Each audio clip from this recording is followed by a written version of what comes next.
በስመ አብ ወወልድ ወመንፈስ ቅዱስ አሃዱ አምላክ አሜን። ይትባረክ እግዚአብሔር አምላከ አበዊነ ለዘአብጽሐነ እስከዛቲ ሰዓት። ቅድሚ ኩሉ ልዕሊ ኩሉ ናብዛ ሰዓት እዚኣ ዘብጽሐና ናይ አቦታትና ናይ ቅዱሳን አምላኽ ናትና እውን አምላኽ ቅዱስ እግዚአብሔር ስሙ ዝተኸበረን ዝተመስገነን ይኹን። እማ አምላክ ወላዲተ አምላክ ቅድስተ ቅዱሳን ድንግል ማርያም ስለ ፍጹም አዶነታ ስለ ፍጹም ክብራ ክብርን ምስጋናን ይብጽሐያ። ከምኡ እውን ቅዱሳን አቦታትና ቅዱሳን አዴታትና ብዝተውሃቦም ክብሪ መጠን ኩሉ ምስጋና ይብጽሐዮም። ኣብ ዝተፈላለየ ዓለም ኮይንኩም እዚ መንፈሳዊ ሚድያ እዚ እትከታተሉ ስድራ እግዚአብሔር ኣብ መስቀል ተሰቂሉ ፍጹም ዝኾነ ሰላሙ ብዝሃበና ብኢየሱስ ክርስቶስ ፍጹም ሰላም ከመይ ትጸንሑ ከመይ ትኾኑ ሰላም እግዚአብሔር ምስ ኩላትኩም ይኹን። እንኳዕ ቤትና ቅድስተ ቅዱሳን ድንግል ማርያም ናብ ቤተ መቅደስ ዝኣተወትሉ ባእታ ለማርያም ወርሓዊ በዓል ከምኡ እውን ብለማዓንቲ ዓመታውን ወርሓውን በዓሎም ዝኾነ ቅዱሳን ብሰላም ኣብጽሐኩም ኣብጽሐና። አማናዊት መቅደስ አማናዊት መቅደስ መን እያ? ቅዱሳት መጻሕፍቲ አማናዊት መቅደስ እናበሉ ዝጽውዕዋስ መን እያ ዝብል አምላኽና ቅዱስ እግዚአብሔር ብዝገለጸልና ጥበብን ምስጢርን ክንመሃር ኢና። ንዓኻትኩም እትሰምዕሉ እታስተውዕሉሉ እዝነ ልቦና ይዓድልኩም።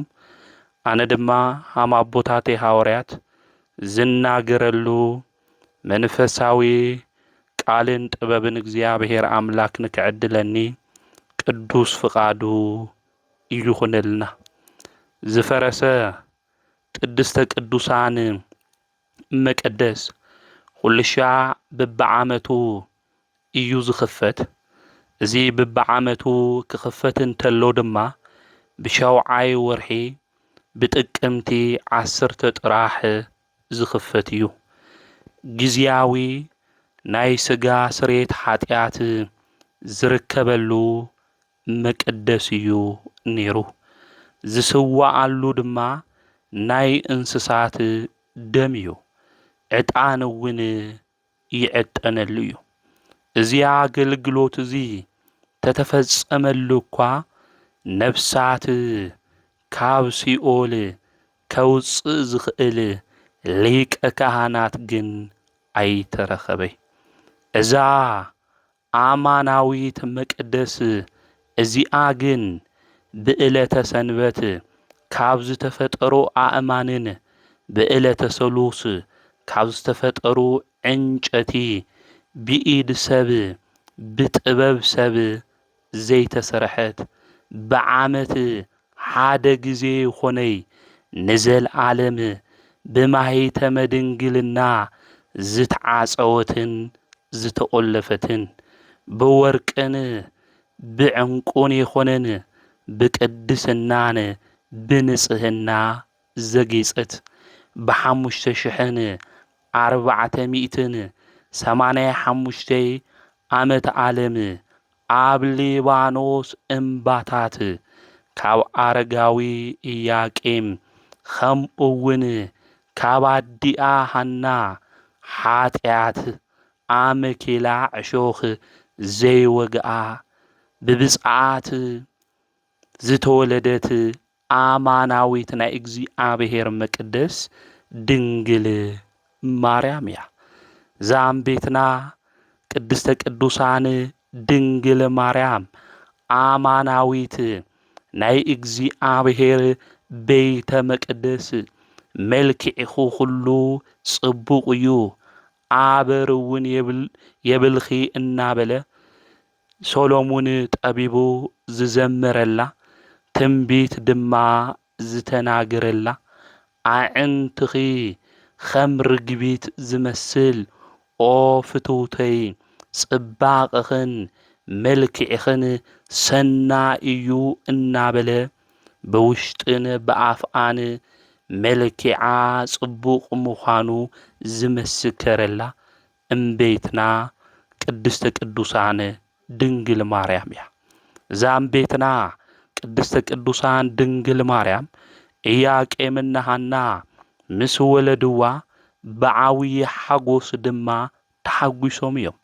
ክሕጐሱ እንተለዉ ድማ ብዘይ ምኽንያት ኣይነበረን። ንብዙሕ ዘመናት ስለ ዘይወለዱ ሓዚኖም ድማ ይቕመጡ ነይሮም። ናብ ኣምላኽ ቅዱስ እግዚኣብሔር ቤተ መቅደስ ድማ እናኸዱ ይጽልዩ ነበሩ። እግዚኣብሔር ኣምላክ ድማ ጸሎቶም ሰምዐ። ጸኒሃ ጸናይክዎ ለእግዚኣብሔር ሃም ዝበለ ልበ ኣምላክ ዳዊት እግዚኣብሔር ኣብ ኣፍ ደጉኡ ኣብ ገዝኡ ኾይነ ተጸበይኽዎ ንሱ ድማ ናይ ቃለይ መጽዋዓ ሰምዐ ኢሉ ከም ዝተናገረ ወሰምዓኒ ቃለ ስእለትየ ኢሉ ከም ዝተናገረ እግዚአብሔር መጽውዖም ተመልኪቱ ርዩ ድማ ኣብ ኣጋ እርጋኖም ኣማናዊት ቤተ መቅደስ ዝኾነት ድንግል ማርያም ድማ ሃቦም። ናይ ሓጎሶም ምኽንያት ዝኾነ ድማ ሃና ብዘይ ምውላዳ ኣብቲ ዘመን እሱ ዝነበሩ ሰባት ጎረቤታ እውን ከይቐረዩ ይጸርፍዋ ነበሩ። ንስኺ ናይ በቕሊ ዘመዲኺ ማይፀንኺ ድማ ዝተዓፀዎ እዩ እናበሉ ዘይድለይ ቃላት ድማ ኣብ ልዕሊኣ ይናገሩ ነበሩ።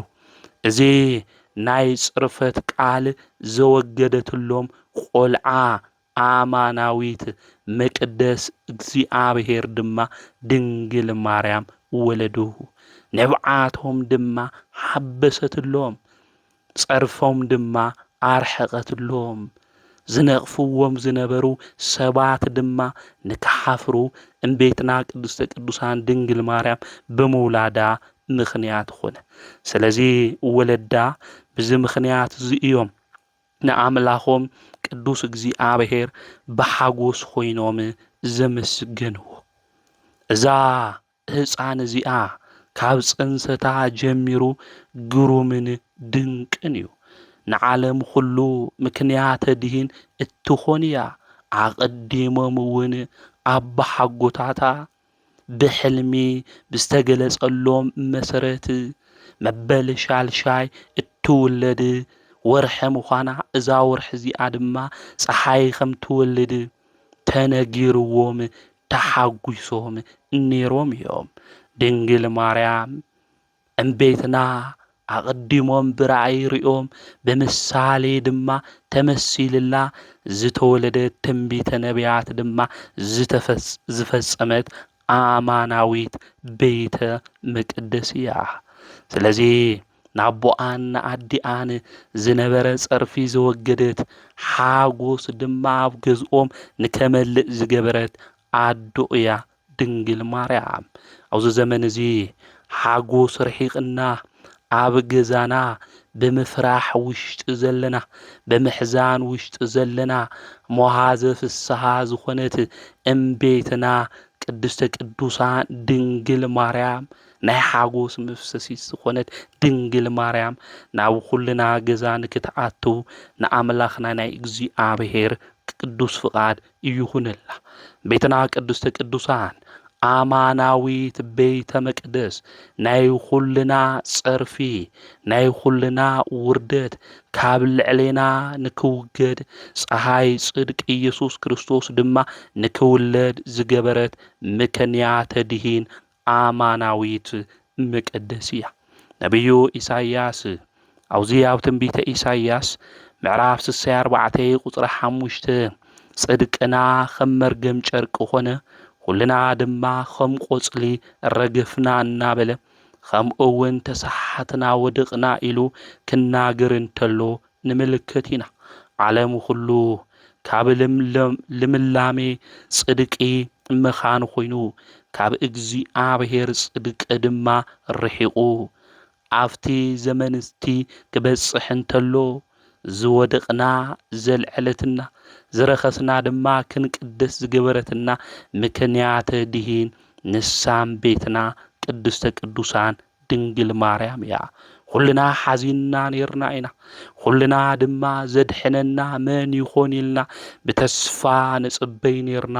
ኣቦና ኣዳም እግዚአብሔር ዝኣተወሉ ቃል ኪዳን ብተስፋ ይጽበይ ነይሩ ካብ ደቅኻ ተወሊደ ከድሕነካ እየ ስለ ዝበሎ ንዝውን እዩ ንሄዋን ናህያዋን ኣደይሉ ኣብ ሞት መንደር ኮይኑ ሞት ድማ ናብ ዓለም ኩሉ ንክመጽእ ዕፀ በለስ ድማ ዘብልዕቶ ሄዋን ናህያዋን ኣደይሉ ዝጸውዓ ድንግል ማርያም ተስፋ ገይሩ ይጽበይ ስለ ዝነበረ እዩ። ስለዚህም ቤትና ቅድስተ ቅዱሳን ድንግል ማርያም በመውላዳ ንዓና ዓብዪ ትርጉም ከም ዘለዎ ክንፈልጥ ክንርዳእ ይግብአና። ደቂ ኣዳም ኩልና ተስፋ ጌርና እንጽበዮ ናይ ፍጥረታት ኩሉ ናፍቆት ዝኾነ መድሓኒት ካብ ዘሳድደና ከምኡውን ካብ ዝነቕፈና ካብ ዲያብሎስ ኢድ ነፃ ዘውፅአና ካብ ጸልማት ድማ ናብ ብርሃን ዘሸጋግረና ኣማናዊ ፀሓይ ጽድቅ ናይ ጽድቂ ብርሃንና ዝኾነ ኢየሱስ ክርስቶስ ዝወለደቶ ድንግል ማርያም። ስለዚ ናይ ድሕነትና ዋዜማ ስለ ዝኾነ ድንግል ማርያም መውላዳ ናይ ድንግል ማርያም ልደት ብዓብዪ በዓለም እናኽብሮ ከምኡውን ቤተ ክርስቲያን ክነኽብሮ ትእዝዘና ብዚ መንገዲ ምዃኑ ክንፈልጥ ክንርዳእ ይግበአና። ስለዚ ኢያቄምና ሐና ተሓጒሶም እዮም ማለት። ስለዚ ናይ ኢያቄምና ሐና ሓጎስ ድማ ናይ ኩልና ከምኡውን ናይ ዓለም ኩሉ ሓጎስ ምዃኑ ክንፈልጥ ክንርዳእ ይግበአን። ሐናና ኢያቄም 3 ዓመት ምስ ኾና ድማ ምስኦም ምስ ጸንሐት መጽውዓ ኣትዮም ነይሮም እዮም። መጽውዓ ኣትዮም ስለ ዝነበሩ ድማ ናብ ቤተ መቅደስ ክንወስዳን እናበሉ ዘይትፈርስ ቤተ መቅደስ ኣብ 3 ዓመታ ብሮማዊ ጥጦስ ተኸተልትን ዝፈርስ ቤተ መቅደስ ንክትኣቱ ድማ ገበርዋ። ዝፈርስ መቅደስ ከም ዘይፈርስ ኮይኑ ብድፍረት ዘይትፈርስ መቅደስ ተቐበላ። እዞም ወለዳ እዚኦም መጽውዓ ነይርዎም። ስለዚ ናብ ቤተ መቅደስ ክወስድዋ ድማ ሓሰቡ ማለት ኣማናዊት መቅደስ ዘይትፈርስ መቅደስ ንሳም ቤትና ቅድስተ ቅዱሳን ድንግል ማርያም እያ። ኣብ ነገረ ማርያም እውን ተመዝጊቡ ሃምንረኽቦ እዞም ክልተ ቅዱሳን እዚኦም ቆልዓ እንድሕር ሂብኻና ሰበይቲ እንድሕር ኮይና ማይ ቀዲሓ መሶብ ወርቂ ሰፍያ መጋረጃ ፈቲላ ሰሪሓ ካህናት ንክተግልግል ለቤተ መቅደስ ክንባይና ወዱ ተኮይኑ እውን ተማሂሩ ቤተ ክርስቲያን ንከግልግል ክንገብር ኢና ኢሎም መጽውዓ ኣትዮም ነይሮም። ኣብ ኦሪት መጽሓፍ ድማ ውዚ ኣብ ኦሪት ዘዳግም ምዕራፍ 23 ቁጥሪ 21 ክናነብብ እንተለና ድማ ዝኣተውናዮ መጽውዓ ክንፍጽም ከም ዝግባእ እንድሕር ዘይፈጸምና ድማ ኃጢአት ከም ዝኾን ይነግረና እዩ የርድአና እዩ።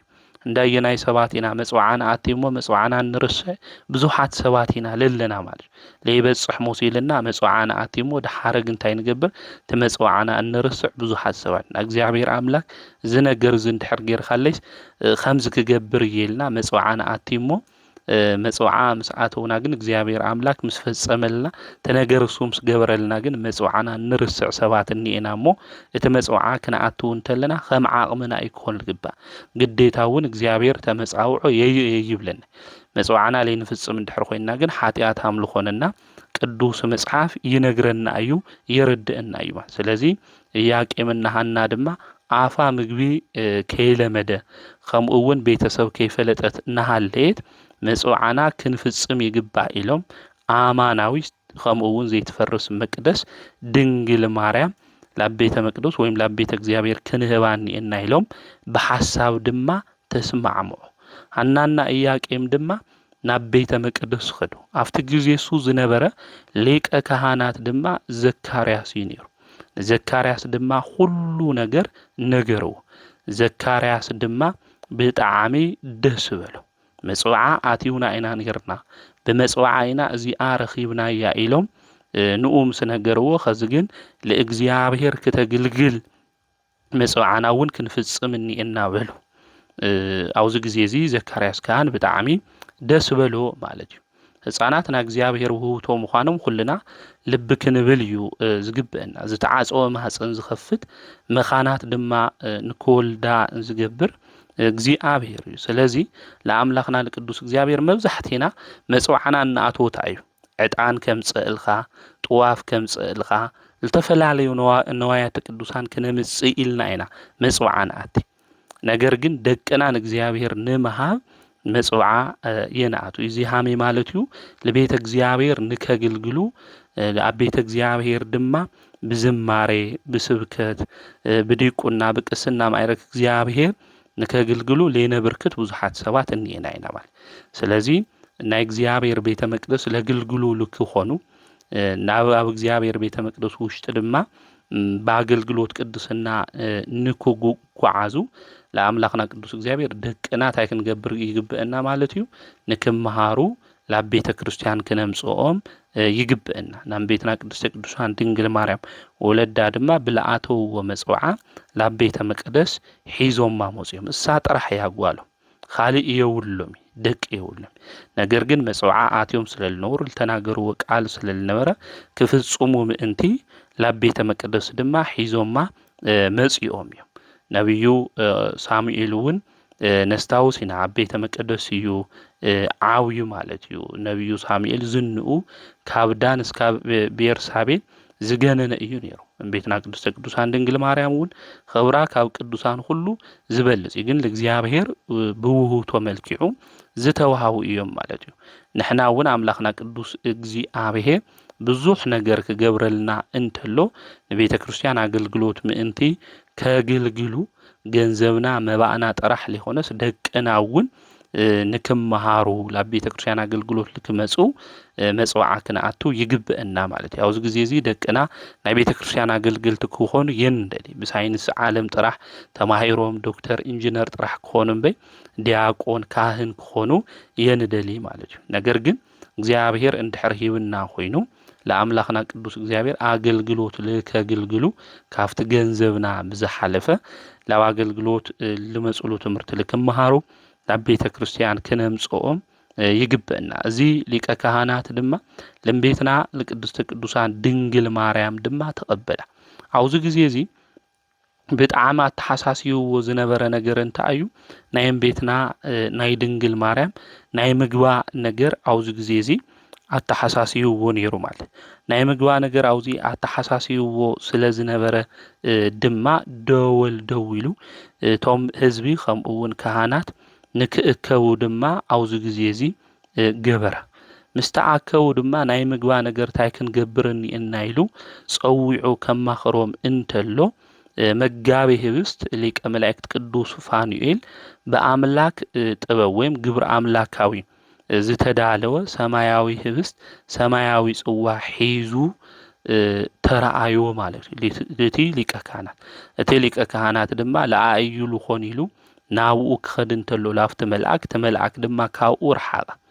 ኩሎም ኣብኡ ልነበሩ ሰባት ካብ ስምዖን ጀሚሩ ክኸዱ እንተለው ካብኣቶም ካፍቶም ካህናት ድማ ረሓቐ ንእግዚአብሔር ስሩሑ የፍለጥ እሞ ነዛ ህፃን እዚኣ ክኾን ይኽእል እዩ ኢሉ ነታ ህፃን ቤና ግደፍዋ ክብል እንተሎ እቲ መልአክ እግዚአብሔር ለምቤትና ቅድስተ ቅዱሳን ድንግል ማርያም ብሓደ ክንፉ ኣጎናጺፉ ብሓደ ክንፉ ድማ ጋሪዱ ካብ ምድሪ ልዕል ኣቢሉ እቲ ህብስቲ መጊብዋ ትጽዋ ድማ ኣስትይዋ ናብ ሰማይ ተመሊሱ እዩ ማለት እዩ ኣብዚ ግዜ እዚ ናይ ምግባ ነገር እግዚአብሔር እንድሕር ኣዳለወማ ኣብዚ ክትነብር እኒኤዋ ኢሉ እቲ ሊቀ ካህናት ናይ ምግባ ነገር ኸዚ ናይ ድንግል ማርያም እግዚአብሔር ብልፈቀደ ኾይኑ እዩ ኢሉ ተናጊሩ እዩ ማለት ሓቀኛ መና ሓቀኛ ናይ ህይወት ምግብን መስተን ዝኾነ ዝርከበላ መቅደስ ን12 ዓመታት ዝኣክል ሰማያዊ መና ሰማያዊ መስተ ብፋኑኤል መልአክ ኢድ እናተመገበት ኣብ ቤተ መቅደስ ተቐሚጣ እያ ማለት እዩ። ኢያሱ ዝሰገደሉ ዳዊት ምስ ኣረጋውያን ኮይኑ ዝተንቀጥቀጠሉ ከምኡ እውን ናይ ኤልሳ ገዛ ኸቢቦም ንኤልሳ ደቀ መዝሙር ንዝነበረ ዝተገለጽሉ ቅዱሳን መላእክቲ ለድንግል ማርያም የገልግልዋ ከምኡ እውን ይለኣኽዋ ነይሮም እዮም ማለት። ቅዱስ ያሬድ እውን ኣብ አንቀጸ ብርሃን ድርሰቱ ክናገር እንተሎ ኣብ ቤተ መቅደስ 12 ዓመት ከም ዝነበረት ከምኡ እውን መላእክቲ መጺኦም ሰማያዊ ዝኾነ ምግቢ ይመግብዋ ከም ዝነበሩ ሰማያዊ ዝኾነ መስተ ድማ የስትይዋ ከም ዝነበሩ ይነግረና እዩ። ኣነባብራኣ ድማ ናይ ድንግል ማርያም እንታይ ሃም ልመስል ኣብ አንቀጸ ብርሃን ገሊጽዎ እዩ። ኣባ ጊዮርጊስ ዘጋስጫ እውን ኣብ ሰዓታት ድርሰቱ ንጽሕይተ ንጹሃን ከዊና ከመ ታቦተ ዶር ዘሲና ውስተ ቤተ መቅደስ ነበረት በቅድስና ሲሳያ ህብስተ መና እናበለ ወስቲሃኒ ስቴ ጽሞናን ኢሉ ተናጊሩ እዩ ማለት እና እምቤትና ቅድስተ ቅዱሳን ድንግል ማርያም ብንጽህና ሆይና ኣብ ቤተ መቅደስ ከም ዝነበረት ከምኡ እውን ህብስተ መና እናሰተየት ሰማያዊ ጽዋ ዝኾነት ድማ እናሰተየት እናተመገበት እውን ኣብቲ ቤተ መቅደስ ከም ዝነበረት ነጊርና እዩ። ኣባ ሕርያቆስ እውን ኣብ ቅዳሲኡ ክናገር ተሎ ስለ ኣዴና ቅድስተ ቅዱሳን ድንግል ማርያም ህብስተ ምድራዊ የኾነ ህብስተ ሰማያዊ እዩ እምሰማይ ሰማያት ዘበሰለ እዩ ዝብል ካብ ሰማይ ሰማያት እንታይ ዝኾነ ልበሰለ ከምኡ እውን ድንግል ሰተየቶ ምድራዊ መስተ የኾነ ሰማያዊ እዩ ካብ ሰማይ ሰማያት ዝተቀድሐ እናበለ መስኪሩ እዩ ማለት። ስለዚህ ቤትና ቅድስተ ቅዱሳን ድንግል ማርያም ኣብ ቤተ መቅደስ ክትነብር እንተላ ከመይ ኢላ ነይራ ኢልና ክንናገር እንተለና መላእክቲ ምስኣ መጺኦም ነነጋግርዋ ከምኡ እውን ናይ እግዚአብሔር ቃል እናተመገበት ከምኡ እውን ሰማያዊ ዝኾነ ምግቢ ከምኡ እውን ሰማያዊ ዝኾነ መስተ መላእክቲ መጺኦም እናመገቡዋ እናስተይዋ ኣብ ቤተ መቅደስ ን12 ዓመታት እምቤትና ቅድስተ ቅዱሳን ድንግል ማርያም ኣብኡ ተቐሚጣ እያ ማለት እዩ። ልበ ኣምላክ ዳዊት ዝበሎ ናይ ትንቢት ቃል ድማ ተፈጺሙ እዩ ማለት። ልበ ኣምላክ ዳዊት ኣውዚ ኣብ መዝሙር 45 ቁጥሪ 10 ክናንብብ እንተለና ከምዚ ኢሉ ተናጊሩ እዩ። ጓለይ ሰምዒ እዝንኽውን ኣዘንብሊ ወገንኺ ናይ ኣቦኺ ገዛ ድማ ረስዒ ንጉስ ጽባቐኺ ፈትዩ እዩ ኢሉ ልተናገሮ ትንቢት ተፈጺሙ ማለት እዩ። ስለዚህ ቤትና ቅድስተ ቅዱሳን ድንግል ማርያም እቲ ንጉስ ዝተባሃለ እግዚአብሔር ንጽህናኣ ከም ዝፈተወ ከምኡ እውን ናይ ኣቦኣ ናይ እናኣ ገዛ ረሲዓ እግዚአብሔር ስለልፈተዋ ልተዋሃዶ ልመረጻ ምዃኑ ኣብ ቤተ መቅደስ ሃም ልነበረት እቲ ቃል እሱ ሃም ልተፈጸመ ልበ ኣምላክ ዳዊት ብትንቢት እዩ ተናጊርዎ ነይሩ። ቤትና ድንግል ማርያም ተሓሳስ 3 ዓመት ኣያላ ቤተ መቅደስ ኣትዋ ልበ ኣምላክ ልተናገሮ ቃል ድማ ተፈጺሙ እዩ ማለት እዩ። ስለዚህ ቤትና ቅድስተ ቅዱሳን ድንግል ማርያም ብዚ መልክዑ እዚ ለ12 ዓመታት ኣብ ቤተ መቅደስ ተቐሚጣ እያ። ኣብ ቤተ መቅደስ ክትነብር እንተላ ቤትና ቅድስተ ቅዱሳን ድንግል ማርያም ኣባ ሕርያቆስ ከምዚ እናበለ እዩ ዝናገር ኦ ድንግል ክሳደን ከም ዘግዝፋ ከም ዕብራውያን አንስቲ ብዋዛ ብፈዛዛ ይኾንቲ ዓብያ ብንጽህና ብቅድስና እያ ኣብኡ ተቐሚጣ ኢሉ ቤትና ቅድስተ ቅዱሳን ድንግል ማርያም ብንጽህና ብቅድስና ተሸሊማ ከም ዝዓበየት እዛ ናይ እግዚአብሔር መቅደስ እቲ ልዑል መቅደሱ ሃኒጹ ኢሉ ልበ ኣምላክ ዳዊት ልተናገረላ ናይ እግዚአብሔር ቤተ መቅደስ ኣማናዊት ቤተ መቅደስ እምቤትና ቅድስተ ቅዱሳን ድንግል ማርያም እያ ማለት። ስለዚህ እምቤትና ቅድስተ ቅዱሳን ድንግል ማርያም ብዚ መልክዑ እዚ ኣብ ቤተ መቅደስ ታይ ኮይና እያ ማለት እዩ ን15 ዓመታት ተቐሚጣ እያ ማለት እዩ። ናቲ ቤተ መቅደስ እሱ ሙሴ ብዘስአሎ ከምኡ እውን ሰሎሚን ብዘስአሎ ብናይ ክሪቤል ኣምሳል እዮም ልሕለው ነርት ቤተ መቅደስ እሱ ቤትና ቅዱሰ ቅዱሳን ድንግል ማርያም አማናዊት ዝኾነት ቤተ መቅደስ ግን አማናውያን ዝኾኑ ኪሩቤል ዝጋርድዋ ዘይትፈርስ መቅደስ እያ ማለት እዩ።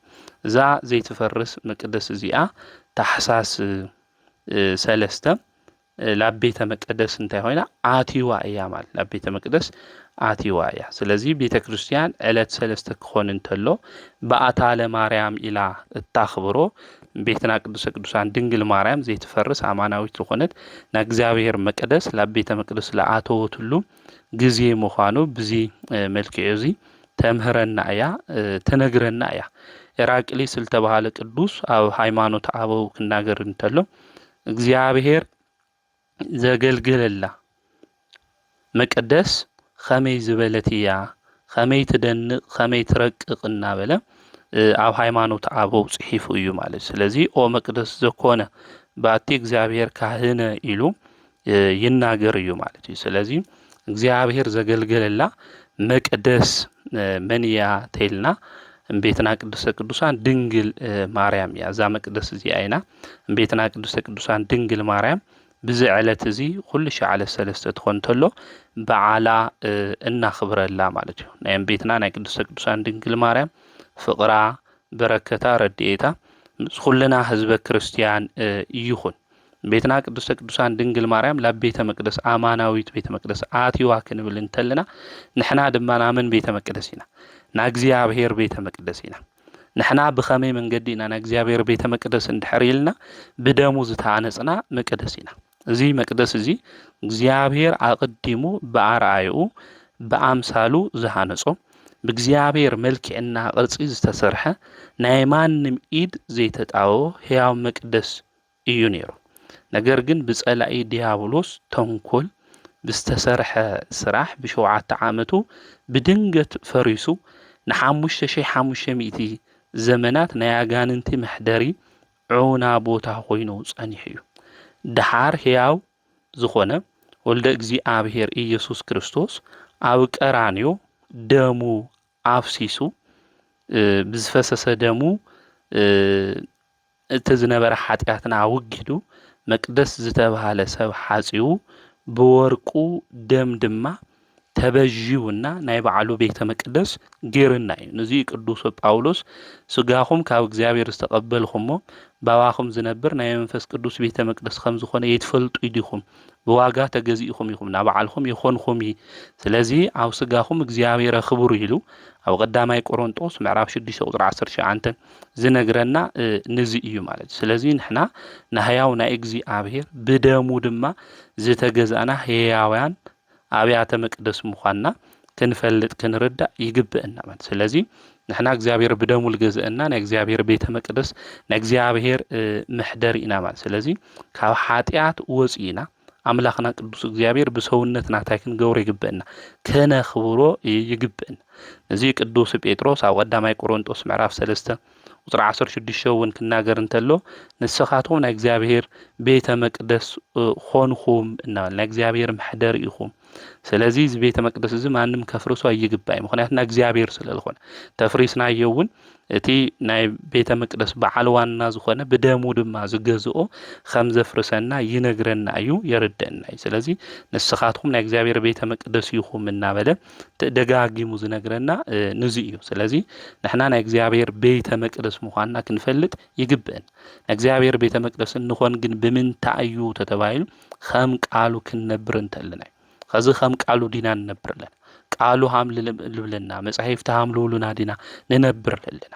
ኣብዚያው ዮሐንስ ወንጌል ምዕራፍ 14 ቁጥሪ 23 ከናንብብ እንተለና ዝፈትወኒ እንድሕር ሃልዩ ሕገይ ይሕልው ኣቦ ይፈትዎ ንሕና እውን ናብኡ ንመጽእ ኣብኡ ድማ ንሓድር ምሕደር እውን ንገብር እናበለ ይናገር እዩ ማለት። ስለዚ ኣምላኽና ቅዱስ እግዚአብሔር ናባና መጺኡ ንከሓድር ኣብ ልቦናና ጸላት ድማ ንጉስ ኮይና ክንሾሞ ምእንቲ ኣብ ሰውነትና ሁሉ ድማ ምእንቲ ክነኽብሮ ካብ ኃጢአት መንገዲ ወፂና ናይ እግዚአብሔር ቤተ መቅደስ ክንኾን እዩ ልግብአን። ቤትና ቅድስተ ቅዱሳን ብለማዓንቲ ዕለት ናብ ቤተ መቅደስ ለኣተወትሉ ክንብል እንተለና ንሕና እውን ብንጽህና ብቅድስና ምክንያቱ ናይ ቤትና ድንግል ማርያም ሕይወት ክንሪኦ እንተለና ብንጽህና ብቅድስና ብትሕትና ዝነበረት እያ። ህይወታ ሁሉ ክንምርምሮ እንተለና ብናይ ጽድቂ መንገዲ ተጓዓዘት አካላዊ ቃል መጺኡ አማሂጸና ለሐደረ በንጽህና በቅዱስና ኣብ ቅድሚ እግዚአብሔር ድማ ሞገስ ዝረኸበት እያ ማለት እዩ። ስለዚ ቤትና ቅድስተ ቅዱሳን ድንግል ምልእተ ጸጋ እያ፣ ምልእተ ውዳሴ እያ፣ ምልእተ ክብር እያ ማለት። ስለዚ እዚ በዓል እዚ ክነኽብር ተለና ንሕናስ ብንጽህና ዶኒና ንሕና ብቅዱስና ዶኒና ናያ ንጽህና ናያ ቅዱስና ብህሊናኣ ከምኡውን ብቃላ ከምኡውን ብስርሓ ቤትና ቅድስተ ቅዱሳን ንጽሕት እያ ድንግል እያ ማለት ብነፍስን ብስጋ። ንሕና ግን ብነፍሲ ድንግልና ክህልወና ይግባእ። ብናይ ስጋ ድንግልና ለከይንጓዓዝ ክንወድቕ ንኽእል። ናይ ነፍሲ ድንግልና ከምኡውን ንጽህና ክህልወና ይግባእ። ካብ ገቢር ኃጢአት እውን ክንወፅእ ይግበአና። ስለዚ እዚ ዕለት እዚ ክንዝክሮ እንተለና ንሕና ናይ እግዚአብሔር ቤተ መቅደስ ዝኾንና ብደሙ ድማ ልገዝአና ናይ እግዚአብሔር ቤተ መቅደስ ምዃንና ፈሊጥና ተረዲእና ቃሉ እናኽበርና ሃም ቃሉ ድማ እናነበርና እሱ ድማ መጽኡ ኣባና ምሕደሪ ንክገብር አቡኡ እውን ንክፈትወና ንንፈትዎ ንዑ እንድሕር ኮይና ቃሉ እናሓለውና ብናይ ጽድቂ መንገዲ ክንጓዓዝ ይግበአና። ከምኡውን ሰውነቶም ናይ እግዚአብሔር ቤተ መቅደስ ገይሮም ብቅድስና መንገዲ ካብ ዝተጓዓዙ ብሎሙዓንቲ ሕዳር 3 ድማ ዓመታዊ ክብረ በዓሎም ዝኾነ አቡነ መድኃኒነ እግዚእ ዘደብረ በንኮል እዮም። እዞም ቅዱስ አቦ እዚኦም ሕዳር 3 ዓመታዊ ክብረ በዓሎም እዩ። እንኳዕ ንአቡነ መድኃኒነ እግዚእ ዘደብረ በንኮል ዓመታዊ ክብረ በዓል ብሰላም ብጥዕና እግዚአብሔር አምላክ አብጽሕና። እዞም ቅዱስ ጻዲቅ አቦኦም ካህን ሰንበተ ተስፋነ አዲኦም ድማ ህሪተ ማርያም ይበሃሉ። እዞም ወለዶም እዚኦም እግዚአብሔር ዝፈርሑ እዮም። ውላድ ድማ ኣይነበሮምን ይሓዝኑን ይጉህዩን ነበሩ። ኣነ ኸዓን ግሄ ናባኻ እምህልል ኣለኹ እሞ ክትምለሰለይ እጽበይ ኣለኹ ከም ዝበለ ልበ አምላክ ዳዊት ኣብ መዝሙር ምዕራፍ 5 ቁጥሪ 3 ኩልሻዕ ናብ አምላኾም ናብ እግዚአብሔር ዝጽልዩ ዝምህለሉ ፈርያን እግዚአብሔር እዮም ነይሮም ወለዶም። ኩልሻዕ ድማ ናብ ቤተ መቅደስ ኸይዶም ይልምኑን መስዋኢቲ ይቕርቡ ነበሩ። ካብ ዕለታት ሓደ መዓልቲ እግዚአብሔር አምላክ ጸሎቶም ሰሚዑ ነዚ ጽቡቕ ፍረ ዝኾነ መዓዘኡ ከም ተኽሊ ገነት ዝሸትት ሕፃን መድኃኒነ እግዚእ ሃቦም። ትርጉሙ ጐይታና መድኃኒትና እዩ ማለት እዩ። አቡነ መድኃኒነ እግዚእ ካብ ትግራይ ዓዲግራት ንሰሜን ኣንፈት ንእሽተይ ኪሎ ሜትር ርሒቕካ ኣብ ኤርትራ ሃገር ካብ ከተማ ሰንዓፈ ንደቡብ ኣንፈት 15 ኪሎ ሜትር ርሒቓ ኣብ ትርከብ ቢሓት ዝተባሃለት ዓዲ እዮም ተወሊዶም። እዞም ኣቦና እዚኦም ምስ ተወለዱ ድማ ኣቦኦም ሕግን ስርዓትን ናይ ቤተ ክርስቲያን ኣምሂሩ እዩ ኣዕብይዎም። ወላዲኦም ካህን ስለ ዝነበሩ እቲ ናይ ቤተ ክርስቲያን ትምህርቲ ብዓለም እውን ኣምሂሮሞ ናብ መምህር እውን እናወሰዱ ንክመሃሩ ገይሮሞ እዮም። ነዚ ጻዲቅ እዚ አቦኡ ናይ መድኃኒነ እግዚእ ግን ዓረፈ። ምስ ዓረፈ ድማ ኩሉ ንብረት ንድኻታት ሂቡ ካብ ትውልዲ ዓዱ ወፂኡ ናብ መስቀል ጉና ትበሃል ገዳም እዩ እዚ ጻዲቅ እዚ ኸይዱ። ናብቲ ገዳም እሱ ኸይዱ ድማ ድምፂ ኣራዊት ግርማ ለይቲ ጸዋጋንን ከይፈርሐ ብተጋድሎ ድማ ኣብኡ ተቐሚጡ እዩ ማለት እዩ። ቅዱስ ገብርኤል ድማ ብክንፉ ተሸኪሙ ናብ ደብረ ቦንኮል ሒዝዎ መጺኡ እዩ። ናዞም ጻዲቅ እዚኦም ኣብ ትግራይ ዝርከብ ደብረ ቦንኮል ገዳም ዝመሰረቱ ጻዲቅ እዮም። ኣብ 1300 ክፍለ ዘመን ዝተለዓሉ ቅዱስ ኣቦ እዮም ኣቡነ መድኃኒነ እግዚእ። እዞም ቅዱስ እዚኦም ከምቶም ካልኦት ቅዱሳን ብስፍሓት ታሪኮም ተጋድሎኦም የንፈልጦይ። ነገር ግን ብዙሓት ቅዱሳን ሊቃውንቲ መምህርን ኣቦ እዮም። ንኣቡነ ሳሙኤል ዘዋልድባ መምህር እዮም። ንኣቡነ ሳሙኤል ዘቆየጻ መምህር እዮም። ብዙሓት ቅዱሳን እውን ናቶም ደቀ መዛሙርቲ ነይሮም እዮም። ናብ ቅድስና መንገዲ ድማ ንክበቕዑ እዞም ቅዱስ እዚኦም ንብዙሓት ኣምሂሮም እዮም መምህራን ንክኾኑ። ናይዚ ዓለም እዚ ጣዕሚ ድማ ንዕኦም ንክምንኑ ናይ ክርስቶስ ፍቕሪ ድማ ኣብ ልቦንኦም ጽላት ንክህሉ ካብ ዝገበሩ ቅዱሳን ኣቦታት ሓደ እዞም ጻዲቅ እዚኦም ኣቡነ መድኃኒነ እግዚእ ዘደብረ ቦንኮል እዮም። ብፍላይ ኣብ 13 ክፍለ ዘመን ኣብ 14 ክፍለ ዘመን እስካብ 15 ክፍለ ዘመን ዘሎ እዚ ማእኸላይ ዘመን ኢልና እንጽውዖ ናይ ብርሃን ዘመን ተባሂሉ እዩ ዝጽዋዕ። ምኽንያቱ ድማ እቲ ዘመን ክርስትና ዝዓንበበሉ፣ መጻሕፍቲ ዝተደረሰሉ፣ ስብከተ ወንጌል ዝተስፋሕፈሐሉ፣ ገዳማዊ ህይወት ዝሰመረሉ ወቕቲ እዩ ነይሩ። ነዚ ዓብይ ኣስተዋጽኦ ካብ ዝገበሩ ድማ ኣቡነ ተክለ ሃይማኖት፣ ኣቡነ ኤዎስጣቴዎስ፣ ኣቡነ ሳሙኤል ካልእ፣ ኣቡነ ያዕቆብ፣ ኣቡነ ኢየሱስ ሞዓ ዘሃይቅ፣ ኣቡነ መድኃኒነ እግዚእ ኣቦታት ብምትንስኦም እዮም ማለት እዩ።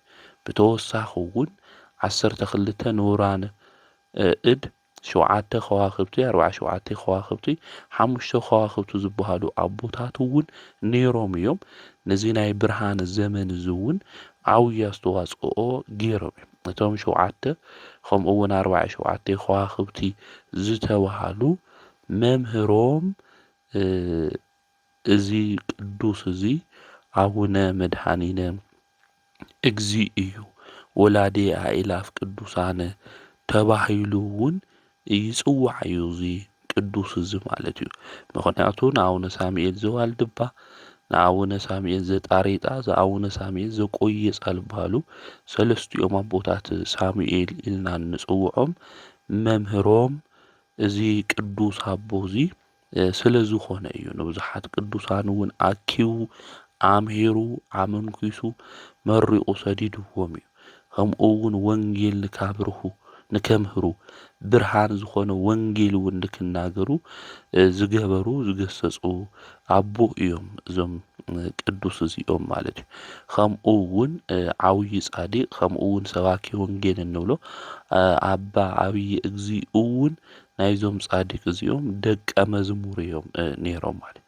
ስለዚ ጻዲቅ መድኃኒነ እግዚእ ብቅድስና ህይወቶም ዘሸብረቁ እዮም። ንብዙሓት እውን ናብ ጽድቂ ናብ ቅዱስና ህይወት ንክመጹ ዝገበሩ ቅዱስ እዮም። ካብ ቅዱስና ህይወቶም ዝተለዓለ እውን ብዙሕ ተኣምራት ገይሮም እዮም እዞም ቅዱስ ኣቦ እዚኦም። ብፍላይ ኣቡነ መድኃኒነ እግዚእ ዘግልግሎም ኣድጊ ነይርዎም እዩ። እዚ ኣድጎም እዚ ድማ ኣንበሳ መጺኡ ይበልዖ ማለት እዩ።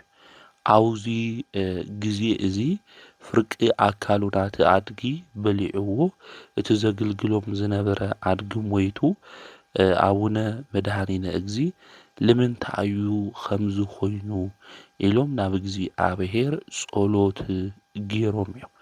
ናብ እግዚኣብሔር ጸሎት ክገብሩ እንተለዉ ናይ በልዓም ኣድጊ ከም ዝተናገረት ኩሉ እቲ ፍርቂ ኣካል ቀሪዩ ዝነበረ ኣድጊ ድማ ኣፍ ኣውፂኡ ንክናገር ዝተበልዐ ኣድጊ ኣፍ ኣውፂኡ ልክናገር እግዚኣብሔር ገይሩ እዩ።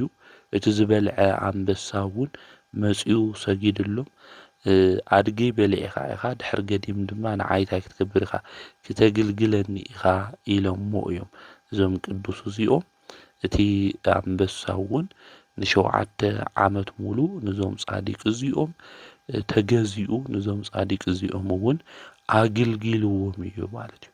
ስለዚ እዞም ጻዲቅ እዚኦም ብጸሎት ህይወቶም ብቅድስና ህይወቶም እንስሳ ኣራዊት ዝግዝኦም ዝነበረ ቅዱስ ኣቦ እዩ። ካብ ዕለታት ሓደ መዓልቲ ጎይታናን ኣምላኽናን መድኃኒትናን ኢየሱስ ክርስቶስ ምስ ቅድስቲ ኣዲኡ ቅድስተ ቅዱሳን ድንግል ማርያም ከምኡ እውን ምስ ቅዱሳን መላእክቲ ነቢያት ሐዋርያቱ ጻድቃኑ ሰማዕታቱ ከምኡ እውን ዘማራይ ዳዊት ብክብሪ መጺኡ ኦ መድኃኒነ እግዚእ ንዓንታ ቤተ ክርስቲያንኻ ግፍሓን ጎናን ሓንቲ እያ ኢሉ ኣርእይዎ እዩ ማለት እዩ። ንእስራኤል 4 ካህናተ ሰማይ ጸዊዑ ነፍሲ ወከፎም ጽንሓ ሒዞም እናዘሩ ከዓጥንዋ እዮም። ብኽቡር ደም ከም ዝተበጀኽዋ ብዕፀ መስቀል ድማ ክባርኻ እየ ኢሉ እግዚኣብሔር ተናጊሩ እዩ። ታቦተ ማርያም ናደይ ታቦተ ማርያም ድማ ቅረጺልዎ ቅዱስ ሥጋይ ክቡር ደመይ ኣዕርገላ ኢልዎም ኸይዱ እዩ ማለት እዩ። ንሶም እውን ከም ዝተኣዘዝዎ ገይሮም እዮም ማለት እዩ። ስለዚ እዞም ጻድቅ ቅዱስ ኣቦ እዚኦም እግዚኣብሔር ኣምላክ እውን ተገሊጹ ዝባርኾም ዝነበረ ዝእዝዞም ዝነበረ ቅዱስ ኣቦ እዩ።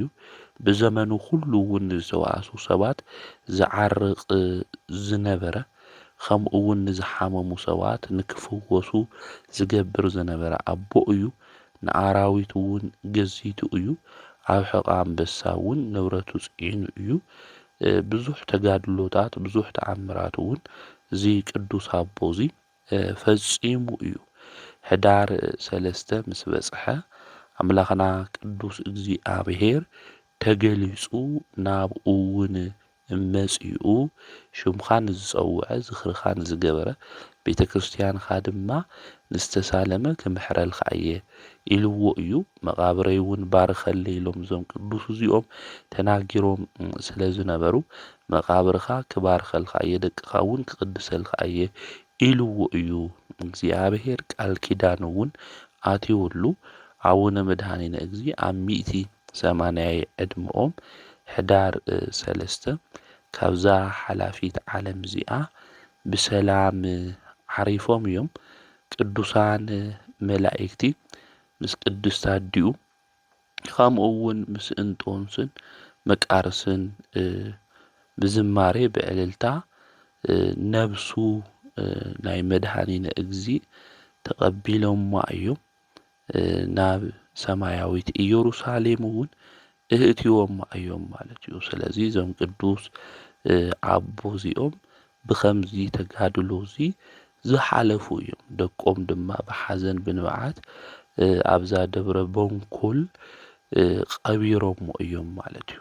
ካብቲ መቃብሮም ዝወፅእ እምነት ድማ ንዝዓበደ ሰብ ዘድሕን እዩ፣ ናብ ኣእምሮኡ ድማ ዝምልስ እዩ ማለት እዩ። ከምኡ እውን ናዮም እምነት ኣብ ጅቡኡ ዝሓዘ ካብ ዝተፈላለየ ነገራት ይድሕን እዩ ማለት እዩ። ካብ በራሪ ጥይት ክኾን ይኽእል፣ ካብ ዝተፈላለየ ናይ ድንገት ሓደጋ ይኹን ይድሕን እዩ ማለት እዩ። ስለዚ ናይዞም ቅዱስ ኣቦ እዚኦም ካብ ገዳሞም ካብቲ መቃብሮም ዝወፅእ እምነት ንብዙሕ ነገራት ከም ዝፍውስ ካብ ሕማቕ ነገራት እውን ከም ዝኽልኽል ንሕና እውን ምስክር ኢና። ናይ ኣቦና እምነት ሒዝና ካብ ብዙሕ ነገራት ኣምሊጥና ኢና።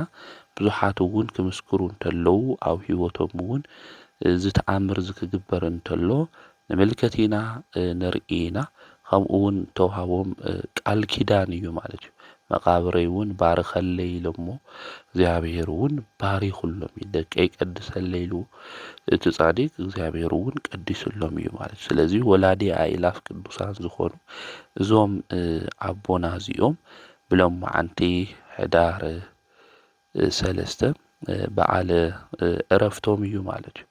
ናዞም ቅዱስ አቦ እዚኦም ብፍላይ ሶም ዝተኸልዎ ጽሕዲ ነይሩ ማለት እዩ። እዚ ጽሕዲ እዚ ሃፀይ ፋሲል ታወተ ጽዮን መስርሕ ኢሉ ቆሪጹ ክወስዶ ክብል እንተሎ ናይ አቦና እዩ ከመይ ኢሉ ይወስድ ኢሎም እቶም አቦታት ክሓዝኑ እንተለው እቲ ጽሕዲ መስርሒ ንከይኾን ተጣሚሙ እዩ።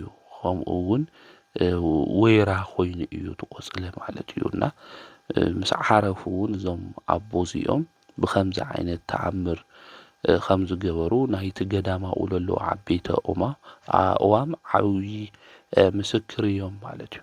ስለዚ እዞም ቅዱስ እዚኦም ጸበሎም እቲ እምነት እሱ ዝተቐብአ ከምኡ እውን ብጸበል ገይሩ እቲ እምነት እሱ በጽቢጹ ዝሰተየ ካብ ብዙሕ ሕማም ክፍወስ እንተሎ ብዙሓት ምስክር እዮም እሞ እቲ እምነት እሱ ክንሕዝ ይግብአና። ምክንያቱ ናይ ጸሎቶም ውጽኢት ከምኡ እውን ናይ ቅዱስንኦም ውጽኢት ስለ ዝኾነ እዩ። እና ናብቲ ገዳም እሱ ተአምራዊ ዝኾነ ገዳም እዩ። ብዙሕ ምእመናን እውን ናብኡ እናኸዱ ካብ ብዙሕ ሕማም ክፍወሱ እንተለው ንምልከት ንርኢና። ልዕሊ 600 ዓመት ዘቁፀረ ገዳም ደብረ ቦንኮል እሞ ናብቲ ገዳም እሱ እውን ንክንኸድ ብሰላም ብጤና እግዚአብሔር አጽኒሕና ለዓመት አውልክና ነኽብር ንአምላኽና ናይ እግዚአብሔር ቅዱስ ፍቃድ ይኹነልና። ናይዞም ቅዱስ አቦ እዚኦም በረከቶም ረድኤቶም አማላድነቶም ምስ ኩልና ህዝበ ክርስቲያን ይኹን። ከምኡ እውን ብለመዓንቲ ሕዳር 3 ዓመታዊ ክብረ በዓሎም ካብ ዝኾነ ቅዱሳን ሰውነቶም እውን መቀደስ ገይሮም አምላኾም እግዚአብሔር ካብ ዝኽበሩ ቅዱሳን ሓደ ቅዱስ ቅርያቆስ ዝበሃል እዩ። ሊቅነት ምስ ገዳማዊ ህይወት ዝደረበ ቅዱስ ቅርያቆስ ናይ ቆሮንጦስ ሰብ እዩ።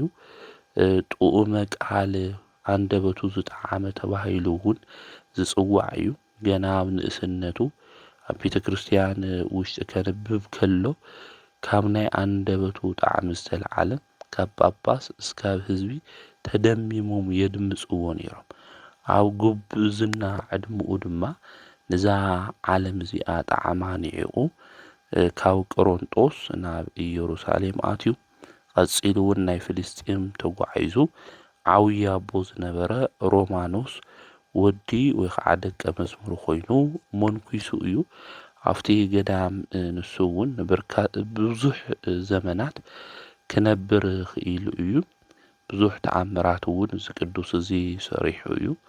ኣብ 381 ዓመተ ምህረት ሊቃውንተ ቤተ ክርስቲያን መቅዶኒዎስ፣ ሳባሊዮስ፣ አብሊናሪዎስ ኣብ ዝከሓደሉ ግዜ ጉባኤ ጌራ ነይራ ቤተ ክርስቲያን።